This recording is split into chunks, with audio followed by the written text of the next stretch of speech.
దేవత ఏ విధంగా ఉద్భవించింది దాని గురించి మనము క్లుప్తంగా కొన్ని విషయాలు తెలుసుకుందాము.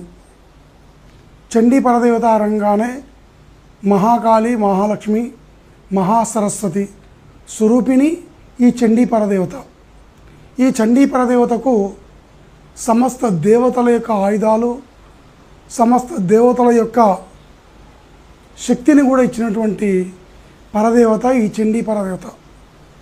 ఈ చండీ పరదేవత ఎవరైతే ఆరాధన చేస్తారో, ఎవరైతే చండీ పరదేవత మూలమంత్రం జపం చేస్తుంటారో, చండీ పరదేవత హవనం ఎవరైతే చేస్తుంటారో వాళ్ళకు ఇహపరలోకంలో చండీ పరదేవత అనుగ్రహంతో సకల వాంఛలు కూడా నెరవేరుతాయి.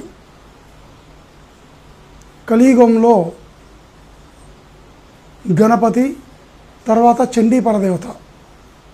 ఈ కలియుగంలో చండీ పరదేవత ఆరాధన చాలా విశేషమైందని చెప్పి దేవి భాగవతంలో చెప్పబడింది. చండీ పరదేవతను మనము ఎలాంటి సమయంలో జయించాలి అంటే, రాజ్యము పోయిన, భ్రష్టత్వం పట్టిన, శత్రువులు మన మీద దండయాత్ర చేసిన, చివరికి ఎక్కడ ఏ రకమైనటువంటి సహాయ సహకారాలు అందలేక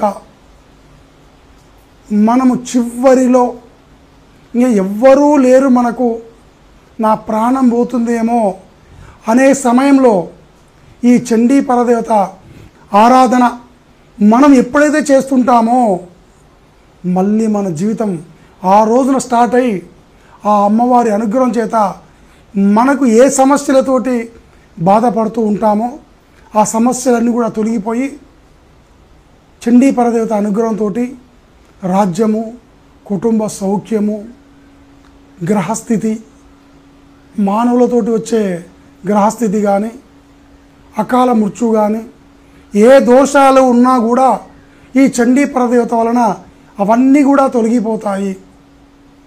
దరిద్రంతో బాధపడుతున్నా, ఆరోగ్య పరిస్థితి బాగాలేకపోయినా, అనేకమైనటువంటి చిక్కులు మనల్ని వెంబడిస్తున్నా, శత్రువులు మన మీద దాడి చేస్తుంటే, మనకు చాతగాని సమయం నిస్సాయతోటి ఉన్న ఈ అమ్మవారి ఆరాధన చేయడం వలన అవన్నీ